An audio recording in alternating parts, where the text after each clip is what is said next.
10,000 words a day. Sounds almost like an impossible writing target.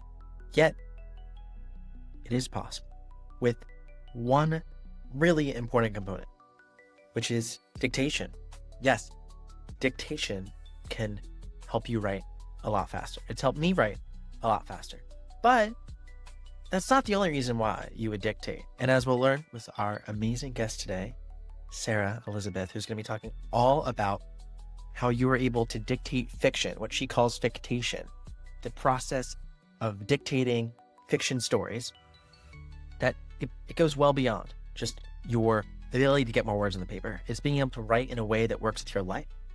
It's being able to write at times that work for you and to avoid things like back pain. For me personally, I've begun to dictate more and more over the last couple of years, not just my writing, but all different parts of the business process, whether it's emails, notes, just ideation. I struggle with back problems. I sit down at my computer way too much. So the less I can sit down and the more I can be up walking around is a very good thing. And in today's episode, Sarah's going to share with us exactly how to do that. Now, one cool thing is she's giving y'all a discount on her program if you want to like dive super, super deep into dictating and into the process of dictation. She's offering 40% off to listeners here of Beyond the Book podcast and all of our friends here at the Author Sidekick. So you can check that out in the link in the description. And yeah, I'm super excited this episode. We learned a lot. We went super deep in the process. So if you're like on the edge, not sure if dictating is right for you, I think that this will be an illuminating podcast episode. And if you already do dictate, hi, welcome. I think the process of dictation and specifically how to think through dictating stories is going to be really, really cool. So I'm excited for it. With that said, let's hop into this episode and I'll have some special updates for y'all at the end. Sarah, I'm very excited to have you with us today, talking about a topic that has actually changed my life and not only like my writing process, but just like how I get work done, which is dictation. But before we start, we're going to dive into like all your tips and how to get started with it. And if you are getting started, ways that you can utilize dictation better in your whole writerly life. But before we get there, I'd love to hear your story about what were you doing like before dictation? Because we don't just learn dictation, right? Immediately. We learn typing first and all these other things. What were you doing before? And then what was that experience the first time you started dictating and why did you do it? All right. So like most authors, I started out handwriting. I started writing when I was 5. I've been doing it for a little bit. I'm a very experienced writer. When they talk about overnight success, it's like, well, I mean, it's been a few years. But yeah, so I started handwriting, handwrote through my teens, and I could never really finish stories. And I attribute it to my hand would just wear out. Sure. You rubbing blisters and everything. So I started typing whenever I was in my teens, and I go back to before laptops and computers at home, as far as having home laptops and computers. So we had a Canon typewriter and you could type it. I don't know if you're familiar with these, Michael, but you could type and it would have a little screen there and you could see the sentence that you just typed and you had a chance to fix your typos before it printed on the page. So it was a little nerve-wracking, kind of guessing like when you were getting near the end and then it was like, and it would start printing on the page. I go back to those. Wild. Not like getting into the flow. Like that's hard. I feel like for me, at least, because part of the flow for me is like not worrying about typos until like I'm a stopping point. So eventually we got up in the 21st century. So, I mean, I was born 1985. I'll be 40 this year. So I did go back a little bit. But so that was young 40, a very young. Yeah, it's genes, family genes. So going through that, and I had to teach myself to type, and I didn't type just out of my head. Like I had a story that I had handwritten or a part of a story and I was, transcribing it and I was typing it up. So that's how I learned to type. And then eventually we had, desktop computer and then I had moving into laptops. So my last rendition that I really started getting serious about fiction writing and typing, a friend of mine, one of our local moms, she was into writing and she's like, here, you can have my old Alpha Smart. So for those who remember the Alpha Smart, that was like having a little electronic typing device. So you could type on that and then plug it into your computer and it would zip all the words very slowly. I say zip, I mean one line at a time like you were typing. And so it would go over and it would, land on the computer and there it was. And so I got my own version of that, the Neo 2. I love that little thing. I still can't bring myself to get rid of it, even though I haven't used it in like 5 or 6 years. but that's how I would get my fastest typing speed. So I would get up to 2,000 words an hour with typing, but I more averaged about 1,500 words. So that was Okay. about my typing speed for fiction. I type faster nonfiction, but with fiction, that's with thinking time and all, that's about what I was hitting. And I really wanted to build a sustainable writing career. I wanted to be able to do this long term. And I'm thinking about, changing industry, all of the things. Around that time, I was hearing authors talk about dictation. So I would listen to podcasts like this, and an author would talk about, oh, yeah, I dictate. Yeah, I do like 10,000 words a day. I'm writing 5,000 words an hour. And I'm just like, I want that. What can I do to be able to dictate my fiction? And so I started down the road in 2013. Dragon, of course, had been on the scene for several years. I know authors who have been using Dragon for like 30 years. So it's not a new thing. It's not a new thing. We've been doing dictation since, kings have had scribes. So Yeah. dictation's been around. Anything that was the sort of original way we told stories, right? Was dictating them. There was no writing. It was just speaking. That's how we told stories. And I'm a tribal member of the Choctaw Nation of Oklahoma. So we have a very strong oral storytelling tradition. I did some oral storytelling training, and it's an amazing Wow. medium. It's That's really so cool cool.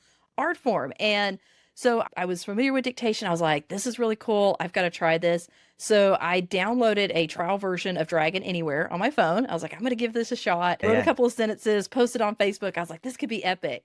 And it was an epic failure. I was like, nope, my brain, it doesn't work that way. I think through my fingers. I've got to be able to type my words. I can't speak them. I can't actually speak sentences that look like scenes. So I can do nonfiction. I can do just outlining, brainstorming, that kind of thing. But to actually put characters and dialogue and Gross. scenes, settings, prose, I was like, nope, that just doesn't, it's not going to work for me. I'm not wired that way. Some people are wired to do that and some aren't, and I'm not. So I was convinced of that. Fast forward some years, I would hear again authors talking on podcasts, and they're like, yeah, I'm dictating and stuff. And I would try again, and then I would fail, and I would just get so frustrated. Finally, in 2020, I sat myself down and I was like, I am going to do this dictation thing. I am going to do what I need to do to train myself, just put the focus and the time in it, and train myself to speak my fiction. And so at the beginning of 2020, around March of 2020, I started doing my morning pages by dictation. And so that began training me to speak my words and also speak my punctuation, get used to the tech and the tools. That was a big hang up. It's like, what do I use? What kind of apps and software do I use to get this done? And I started doing that. And then one day I had to get out the door and I had a sink full of dishes. And I was like, I can't leave the dishes in the sink. I got to do these. And at the same time, I just had this whole backstory scene download in my brain. And for authors out there, it's like you've got that story. When It's the strikes and strikes. the Yeah. whole thing, dialogue, the opening sentence, the closing sentence, like you can just word for word, you have the whole thing. And I only had about 20 minutes. And I was like, there's no way I can type this. Like, that's not possible. Two, I've got dishes to do. So I thought, I've been practicing this dictation thing and I Sure. haven't done any Yeah. fiction, but I'm just going to give it a shot. So I plugged in my earbuds, and which I don't really recommend authors use earbuds, it kind of rubs and all. There's other things you can do now, but it's what I had. And that's why I tell authors, start with what you have.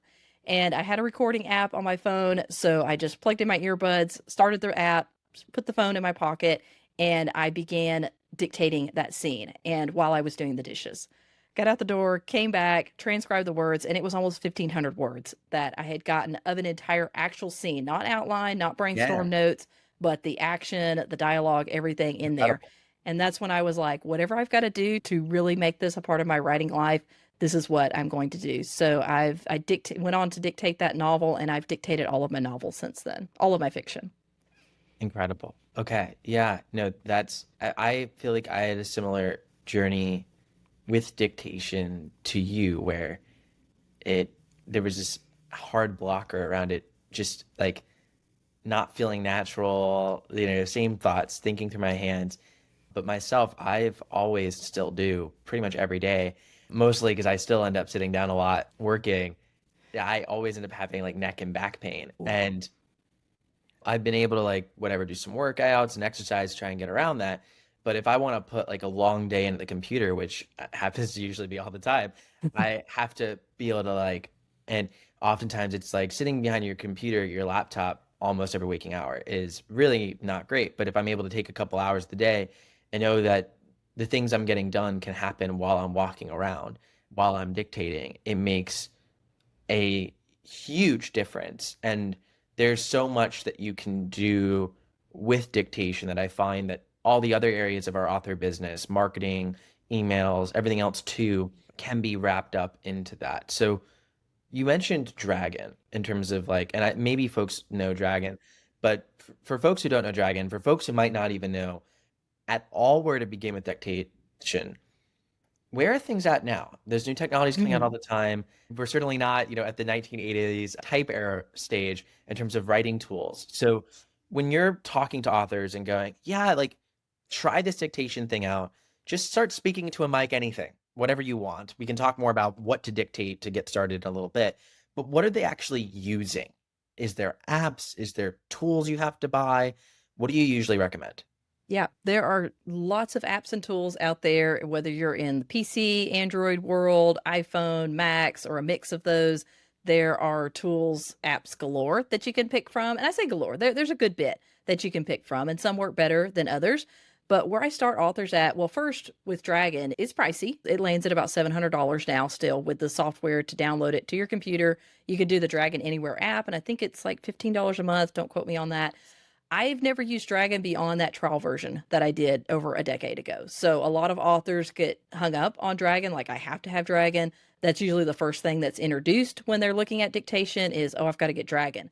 Absolutely no, you can start for $0 right now. So if you have a smartphone or you have a laptop, which I'm thinking most authors are going to have one of those devices, you can open up anywhere that you can type. So whether it's Microsoft Word, if it's Scrivener, if it's Google Docs, anywhere that you can, or an email, anywhere that you can type, you can start your dictation function and start speaking your words. And depending on your device, there's different ways to activate it. The Windows symbol and H, and that will automatically start your dictation function. If you're on the iPhone, there's a little microphone built in on the keyboard. You just tap that and it activates your dictation function and you simply start speaking. So it's so easy, so accessible now for authors to just get right into dictating. You do need to get the mental training, work on that with making the shift from thinking through your fingertips. But as far as the tools, it's so much easier now than what it was when I started or whenever I first attempted to do that. Wow. Okay. Yeah. So that's great. No real barrier to entry in terms of cost. Now, when I am dictating, it's just me and the mic, right? So how do I go about that? Meaning like what what should I start to dictate with? Do you recommend neatly just going, let's start drafting a novel? Do you recommend outlining first? Is there a specific spot that like is easy to start with? So what happened with me with fiction? Whenever I first attempted it, I started dictation function, opened my mouth, and like nothing came out. It's like my brain, and I've heard Awesome. authors say, literally, my Yeah. brain just empties, like it goes blank. I can't see anything. My imagination's gone, like everything falls apart when I It also tried to feels more dictate. public too, right? Because it's like Yeah. the thoughts in your head.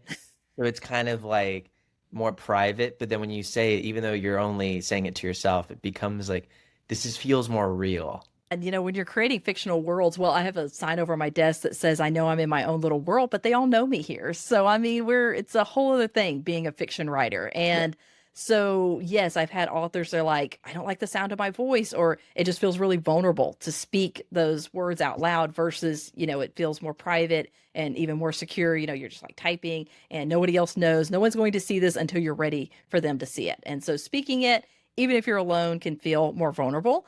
Where I encourage authors to start out with is not dictating original fiction. So that's not where I started. I started dictating my morning pages. And then what I train authors to do now, and I wish I had done this, I wish I'd had someone training me.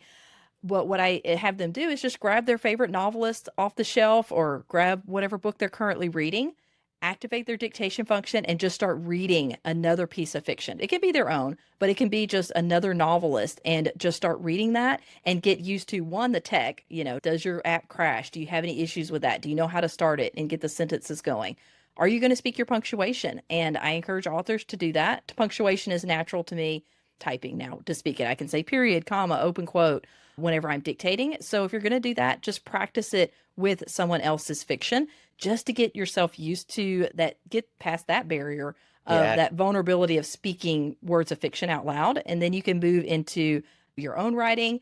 And then I move authors into, yes, I dictate my outlines. And then when it comes time to actually dictate your first scene, like just relax. And this is what we go through my boot camp. It's like, everybody just take a deep breath, calm down. Yes, we are going to write fiction now, but it's going to be okay. And I teach them to form that first sentence in your brain, word for word, before you activate your dictation function. Because I think there's something about that pressure of, okay, I've started it, it's there, it's activated, it's waiting for me to speak these words into existence and these worlds, and I'm like, I just freeze up. Get that first sentence, speak it, stop your dictation function. This is not about a speed race. Yes, I did double my writing speed from 1,500 words an hour to 3,000 words an hour, but it's not just speaking at a regular pace. And so I tell authors, this isn't a race. Just take your time, get it down one sentence at a time, and train yourself to dictate, just like you trained yourself to type and handwrite. Yeah, no, that makes total sense. Now, when you are dictating, obviously you're speaking, and in this case, computer is listening, and computer hopefully understands what you're saying. I feel like I have a very stereotypical, just like, I've lived in a lot of different areas of the country, so I have a very stereotypical American accent. I can hear your voice. You definitely have a Southern accent. It's beautiful. I love a good Southern accent. Honestly, it's really more like it's similar to a Texan accent. There's even taking it a step further and all. So I appreciate that, Michael. You're the first person that's ever noticed my accent. That's usually the first thing that comes up on a podcast interview is like, oh, you're from the South. Like, not even just the South, but there's even something. So yeah, whenever I'm in DC, I have to have an interpreter. Okay, so whether everyone speaks differently, like there's some folks who have different accents, there's some folks who just have different speaking styles, and then the computer has to understand that. So what have been your experience? Has the computer been able to understand your accent well? And if not, or when it's had trouble, what do you do about it? Yeah. Oh, yes. I get this question a lot. I have authors around the world. I have Australians. I have a lady in Finland. She actually dictates in Finnish. So, I mean, we have a So lot cool. of different, yeah, we have a lot of varied, and we have people that have speech impediments and different issues. So, definitely things on an individual level to overcome. But just broadly, the technology in general is getting better and better. We've kind of had a conversation about that, and it just continues to improve. One with just the Siri technology with the iPhone is it's specifically training to my voice. So she is always taking in my voice and the way that I pronounce words, and I'm correcting things and just manually doing my cleanup on my phone, and that can help with the accuracy. I've also found that even like I had a character named Rebecca, and so it spelled it the opposite way that I wanted to spell it, the character's name. But the more times I corrected it, now it spells it the way that I want to do it. The other thing I had for a while is I kept saying the word Many. I know I have to spell that out, many, and it kept doing Mini. And I was like, no, many, Manny. And so then I realized I was like, okay, let me just over enunciate this. And I would do Manny. And I did that for a while. And then I could kind of go back to saying it the way I say it, mini, and it would pick up. So there's things you can do to quote train your device, depending on the device you have and age, all of those things. But similar to how people were training their dragons, the technologies at that point, it's basically the same technology. So Dragon uses AI. It's similar, same thing as what we have built in on our iPhones and Androids and our computers. So it's all basically the same technology now. It's just more accessible because you don't have to have Dragon and train it. You can train your own device. Essentially, I found that it does pick things up as I go along. Fascinating. No, yeah, that makes total sense. My workflow is like really funny personally, where I end up opening up my voice message app or like voice memo app on my iPhone, and then I just start doing that. And usually it's when I'm driving around or going for a walk. I take that and upload it to Descript, and then I go from Descript, and then I paste it all into ChatGPT and say, hey, make sense of this and do it in my style. And like, it does a very good job. And I'll even leave notes for ChatGPT in my dictation about like, take that one out and this is out, and then it cleans it up very, very well. So that's my personal process. I was curious about that. Yeah, so that's what I do. It's fun. I like it. But I'm curious, like, because everyone's going to have their own process. What process do you do for cleaning up text, right? Because obviously when you're going to have, just like you edit your book, you're going to have to edit the dictation unless you are perfectly speaking 100% of the time, which I doubt anyone does. So what are ways you approach the editing process after you dictate, and what are ways that you've seen other authors do it? Yeah, absolutely. So I call it the cleanup process because I still think editing is like a separate thing. You're still going to go in there and Fair enough. edit. So Yeah. what I encourage authors to do is to build in that cleanup process into their writing process. If you're Mm. going to write for an hour, leave some time in that hour to do your dictation cleanup. And I will say it gets better with time. Like I started out, I was like 50-50. It was a big mess. It was horrible when I started. And I was like, this is not going to save me any time. But I kept at it. I kept getting better, kept improving with my training and all. So I eventually reached the point where I could dictate for about 55 minutes and it would only take me 5 or 10 minutes to clean it up. And the Wow. goal, the goal Yeah. with that is for it to look as good as if you had typed it. Yes, Yeah. 100%. There are going to be errors. Even if you speak perfectly, it's going to spell a character name different than what you wanted. I had Yeah. a character named to come in that first book that I Mm. did, and dictation had no idea. It was like to come see, like three words. And I was like, this isn't going to work. So I switched his name out for the name Kirk. And it was very easy to say. Dictation picked it up every time. And then in my cleanup Roll process, that. find Yeah. and replace, and it Yeah. cleaned it all up. So there are things you can do that helps the cleanup process, but I encourage authors, don't write an entire novel and not do cleanup. I had one author who did that and he's like, I'm never going to do dictation again. This is horrible. So do it as you go. Really smart. Yeah. It's also a way too, I bet, to stay in. I always find that you kind of have to get back into slash really be acquainted with what you just wrote, because it's like rarely do you write a book in one sitting or dictate a book in one go around. So when you're doing that, you want it to be one coherent experience to your readers, but you're like constantly coming in different headspace, different this, different that. You've got this new idea. So you need to be able to tie it together. So you can build the cleanup process where it becomes not just about the cleanup, but also about you getting centered and ready to keep the coherent story going. It can just make you better at drafting. So I love that. Yeah, 100%, because I like to read what I just wrote. Even when I typed, I like to go to the top and read back through, like, what did I write? And just really get that solid feel for what you just created so you can create that cohesion as you go along. So your cleanup process is doubling for that. It's just your read through of what you just wrote and you're fixing the little errors as you go along.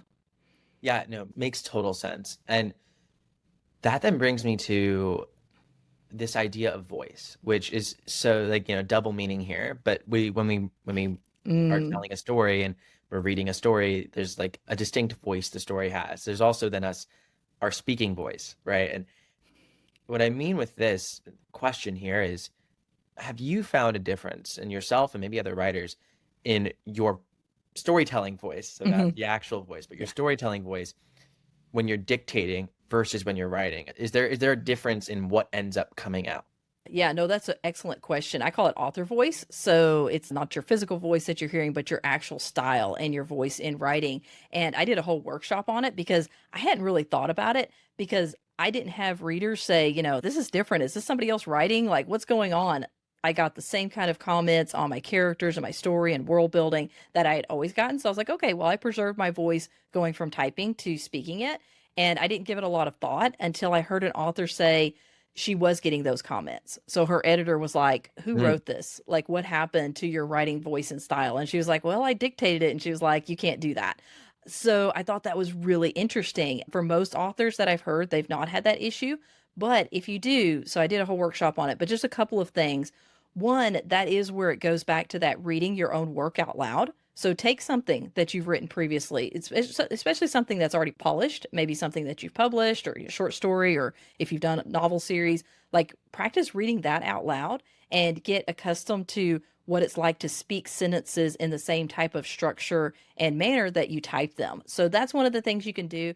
I think my storytelling background honestly helped with this. Like I was accustomed to storytelling's different, though you're still not like writing characters and scenes the way you would in typing them, but it did, I think, help me get accustomed to speaking stories out loud. And so I think that helped the transition for me make it a bit better. So that's for authors if they're concerned about that. Check out my workshop, just send me an email. But basically, that's a couple of things that you can do to preserve your author voice, because I don't want people losing their author voice, especially if they've really established they've got a strong writing style and their readers love it and you want to be able to preserve that. I want authors to do that. It's just not something that I had, but it is something I'm working with authors on. Makes total sense. Yeah, very interesting. I personally don't think I've had that issue, but yeah, it's something that I know like it was something I felt. So Mm. I'm glad to actually I see that feeling maybe wasn't totally unwarranted, but at least there's a solution for it.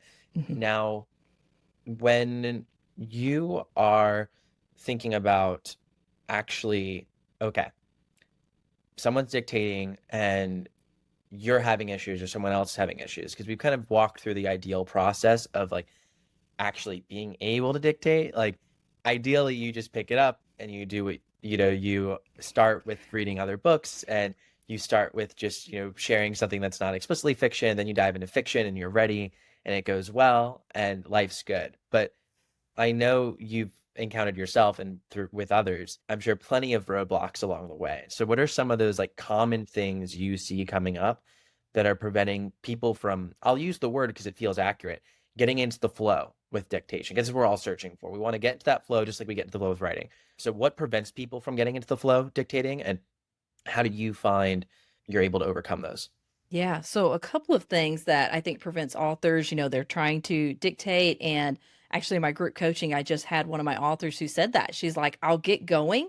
And then I think she just kind of panics. Like, I don't know where the story's going from here. Like, what do I do? I've run out of things to say. And what I tell authors is slow down. Again, this isn't a race. So just stop your dictation function, collect your thoughts, get back into the flow of your imagination. Because I think whether we're typing or whether we're speaking our stories, we're accessing the same part of our brain. We're accessing our imagination. We are creating these story worlds. We're, thinking about our dialogue and everything. And I think where we get hung up is just that almost panic of, okay, I've got to get it out of my mouth. That's why I go back to the training. Before you put pressure on yourself to do original fiction, do training first, do practice first. That way, that's out of your brain. Actually, I go a little bit further in my digital course where I talk about digging new neural pathways. So we're digging those pathways in our brain so that our words flow out of our mouth as natural as typing. We didn't start out being able to just type out a story and being able to think through that story and be in the creative flow. We had to train ourselves to type first. That way we're not thinking about how do I put a question mark in here, and you're having to, that's, jolting you out of the creative flow because now your analytical side of your brain's like starting to think about the process rather than to being in that creative flow. So get your training done, get your tool working. That way you're not like, oh, my app crashed. Well, I need to try a different app. And you're in the middle of the scene that you're trying to create, and that's going to jolt you out. So I really encourage authors, get the training out of the way first. And then staying in the flow, I don't have any issues with it anymore. Like whenever I'm dictating, I am 100% in my story world. I visualize my story and the words are just coming out as natural as typing. So it's definitely possible. And the main key to that is be sure that you're processed down with dictation first before you try to get into original fiction. Makes total sense.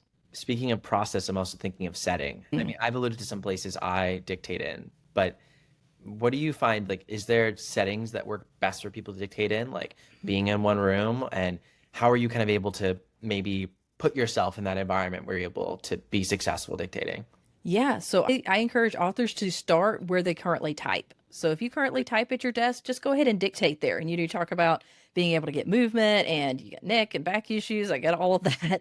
Before you start out though, like you're like, hey, my dream is to be able to go out and take a walk, walk my dog for an hour and, write a chapter or two from my book. Like that's my dream with dictation. I'm like, 100% you can do that. You may need to start though, just sitting at your desk and dictating like you would be typing. So get yourself trained with dictation before you put that extra pressure on your brain to create in a different location. So you're like, this is a new environment. I've never dove into my fiction words while I'm out in public and everybody's watching me. And this is just super weird to be in a creative writing space and in your fictional world while you're also like you're out in public. Authors sometimes have routines, they light the candle and they go through this whole writing startup process to get into the creative flow. Do all of those same things for dictation. Once you've mastered dictation and it's like it's natural to you and you're like, I could do this anywhere, then go do your dream. Go out and take a walk with your dog or dictate at a coffee shop. I've dictated in public places like that. The great thing about the technology now is it will just zero in on your voice. Like if you're using your phone, it will cancel out the background noise and just zero in on your voice. So you can dictate in places like a coffee shop, even with the espresso machine going. Just get used to doing your dictation first and then branch out and have fun with it. I love it. No, that's so, I'm here for it. And I think that's great advice, starting with where you're already used to being in the flow. And then from there, being able to expand. What with dictation are some of your like last, like, we've covered so much ground.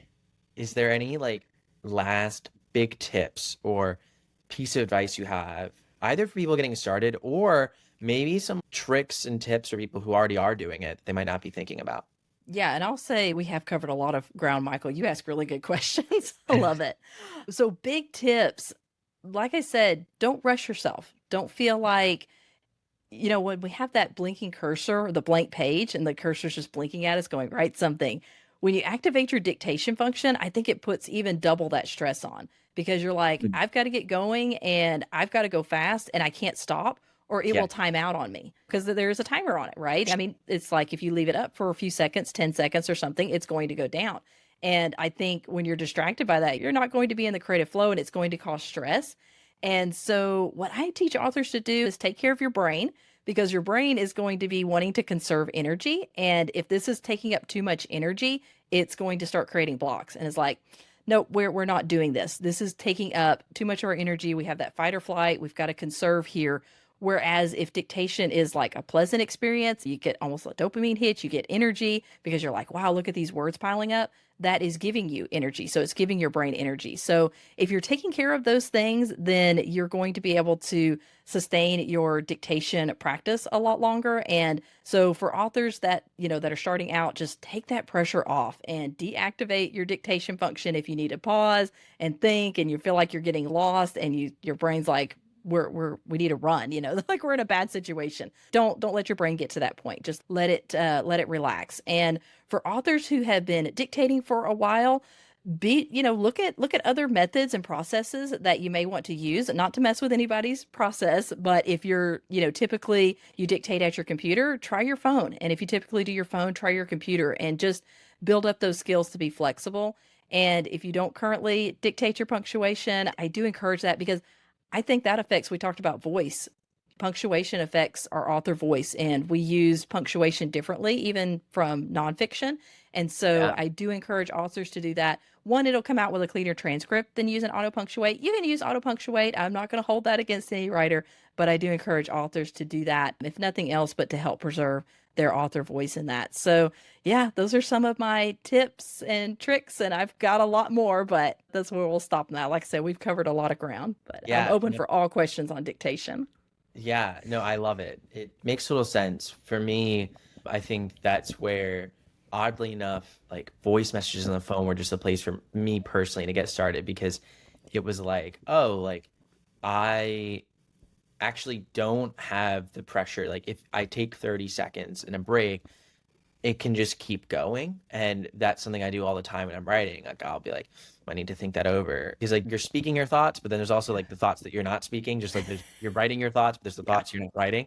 So for me, I always found that to be helpful. So I think just for anyone, like whatever feels like most useful to speak in, like it's like where do you already speak? And like what are those environments and what are those things you're speaking into? Like do you only speak IRL or like, do you send voice messages to friends? Are you like where are you using your voice and speaking your thoughts? And like that's a place to start. Take the pressure off is huge. I think that's really valuable. And I mean, if people just Yeah. get accustomed to dictating their text messages or sending voice messages, Yeah. just using your voice more.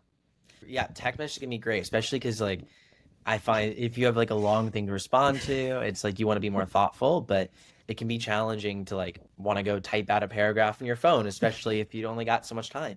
So there's a lot of different ways people can incorporate this kind of notion of dictating into their lives. I know that you do so much work on helping writers do just that. So I'd love if you could share where we can find you and if we want to dive deeper down the dictation rabbit hole, how we get there. Absolutely. So fictioncourses.com, that's where everything is housed. You click on the dictation section. I have a free mini course for authors who do Scrivener and dictation. So I go through my whole process, how I do it with my phone and on my computer. I also have a quick start guide on there. And then I have my full course, Fictation digital course, which I let that word out. So Fictation, the act of dictating your fiction, that's a word I came up with. And so I kind of center a lot of my things on. So my authors are fictators rather than dictators. So we have our own culture going on with that. And then I also just launched my Substack. So I'm at fictioncourses.substack.com, and I am creating in the paid upgrade version, rather than just like offering extra content, I've created a club in there. So I have the 5-Minute Fiction Club, and we just had our first meeting a little bit earlier, but that's for authors to develop and implement dictation on a regular basis. So it's a lot of authors who have been in my boot camps, which I do those a couple of times a year. I've got one coming up in October of 2025, and that'll be a live boot camp. But a lot of those authors, sometimes we don't need more instruction and all, we need implementation. So that's what over there at Substack, that's what I'm focusing on, is helping authors to implement that and to really take their first steps in dictating their fiction. I love it. Makes it awesome stuff. That'll all be linked down below, by the way, for folks who are listening. Sarah, this was great. I feel ready to keep dictating, and I hope someone should send us a message if this was the sort of first thing to encourage you to dictate, if this was the podcast that got you to take the step over the edge. That would be really cool. So let us know in either an email or a comment. We'd love to hear. But Sarah, thank you so much for your time. Thank you for having me, Mike. And that was it for this episode of the Beyond the Book podcast. Thank you so much for listening. First of all, if y'all haven't subscribed to the YouTube channel, you should. We're on the road to 1,000 subscribers. It'll take us some time, but we're getting there. We're closing in. So I'd love your help. I would love you to subscribe to the channel. You also can subscribe to this wherever you listen to podcasts, whether it be Apple Podcasts, Spotify. Your support means the world. And we have some pretty cool episodes coming up. I won't reveal anything yet, but I'm excited for all the awesome stuff in the world beyond. Now, one thing I'll share is that at the time of recording, we've been working really, really hard on getting the beta ready for Creatorwood. For those who don't know, Creatorwood's a platform that allows you to upload your book and will literally turn it into a movie for you. Yes, right there. Using AI, we do it all. It's remarkable what's possible. And I'm really close to being able to release the public demo. In fact, when this podcast is released, I anticipate that we'll be releasing the public demo within just a couple days after this podcast release. Or maybe we even got it out earlier. And it's gonna blow your minds what's possible. Every book is going to be a movie in the future, and it's going to be cost effective and affordable for people to do, and open up a whole new market for storytellers like you. If you're interested in learning more about the process, go to makeyourownmovies.tv. We have a free book all about how to do this called Creatorwood, and the Creatorwood platform is coming live soon, and I think it's going to change publishing forever. Talk about going beyond the book. That's what we're helping you to do. I hope you enjoy it. Can't wait to see your movies, and we'd love to have you part of the beta. So if you want to learn how to be part of it, just go to makeyourownmovies.tv, sign up for a mailing list, and you will know when it's out. With that said, I hope you have an amazing rest of your day. Thank y'all as always. And don't forget, together, we are boundless.